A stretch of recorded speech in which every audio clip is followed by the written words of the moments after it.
অন্তর্বর্তী সরকার বিভিন্ন ক্ষেত্রে উচ্চাভিলাষী সংস্কার করেছে, যা বাস্তবায়ন করা নির্বাচিত সরকারের জন্য কঠিন হবে বলে মন্তব্য করেছেন পরিকল্পনা উপদেষ্টা ডক্টর ওয়াহিদ উদ্দিন মাহমুদ। সোমবার শেরেবাংলা নগরে এনইসি সম্মেলন কক্ষে একনেক সভা পরবর্তী ব্রিফিংয়ে এমন মন্তব্য করেন তিনি। স্বচ্ছ সরকারি ক্রয় নীতি ও বিভিন্ন জটিলতায় অনেক ক্ষেত্রে প্রকল্প পরিচালক ও ঠিকাদার হতে আগ্রহী পাওয়া যাচ্ছে না বলে জানান ডক্টর ওয়াহিদ। তফসিল ঘোষণার পরও প্রকল্প অনুমোদন অব্যাহত থাকবে বলে জানান পরিকল্পনা উপদেষ্টা। সাজ্জাদ হোসেনের রিপোর্ট।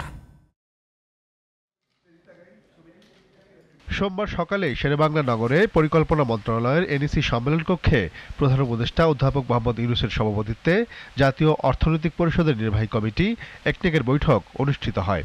এতে 15,383 কোটি 51 লাখ টাকা ব্যয়ে 17টি প্রকল্পের অনুমোদন দেওয়া হয়। প্রকল্পগুলোর মধ্যে রয়েছে 1,344 কোটি এবং 761 কোটি টাকা ব্যয়ে আলাদা প্রকল্পে কর্মক্ষমতা হারানো এবং জুলাই শহীদ পরিবারের জন্য।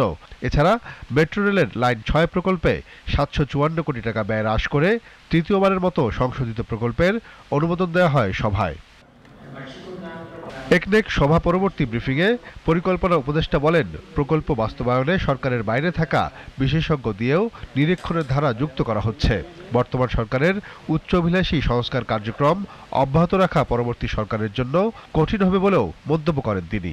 অন্তর্বর্তী সরকার অনেক বেশি সংস্কার করে ফেলেছে এবং বেশি উচ্চাভিলাষী সংস্কার অনেকখানি করে ফেলেছে, কিন্তু আশা করব যে পুরোটা না হলেও এর অন্তত বেশিরভাগই অন্তত এর নির্যাসটা, যেটা অন্তর্নিহিত যে জিনিসগুলো সেগুলো গ্রহণ করবে।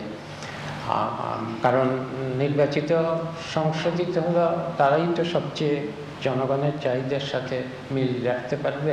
বিদেশি সংস্থার সহায়তা পুষ্ট হলেই সে প্রকল্প যাচাই বাছাই ছাড়াই অনুমোদন দেওয়ার সংস্কৃতি পরিবর্তন করতে হবে এমন মন্তব্য করে ডক্টর ওয়াহিদ উদ্দিন মাহমুদ বলেন, তফসিল ঘোষণার পর অনুমোদন পাওয়া প্রকল্পের মাধ্যমে কোনো নির্বাচনী আসনে যেন কেউ সুবিধা না পায় সে বিষয়ে সতর্ক থাকবে সরকার। বিদেশি সাহায্য বা ঋণ, এগুলো সাহায্য কোনোটাই নেই। ঋণ প্রকল্প যখন আমাদের কাছে আসে আমরা এটাকে এতই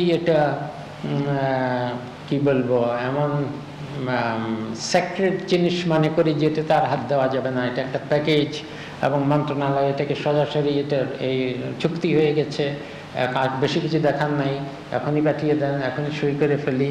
এবং একবার সই করে ফেললে বিশ্ব ব্যাংকের বোর্ডে বা এডিবির বোর্ডে চলে গেছে, তারা পাশ করে দিয়েছে। যেন আমাদের দরকার কি কাজ হচ্ছে সেটা বোঝারও সময় নাই। যেগুলো কনস্টিটিউয়েন্সি বেসড প্রকল্প, যেটা কোনো কাউকে সুবিধা দেবে কোনো নির্বাচনী এলাকায়, এগুলো যাতে না দেওয়া হয় সে চেষ্টা করব। সরকারি ক্রয় নীতি স্বচ্ছ হওয়ায় অনেক ক্ষেত্রে প্রকল্প পরিচালক ও ঠিকাদার পাওয়া যাচ্ছে না বলেও জানান পরিকল্পনা উপদেষ্টা। Sajjad Hossain, GTV news, Dhaka.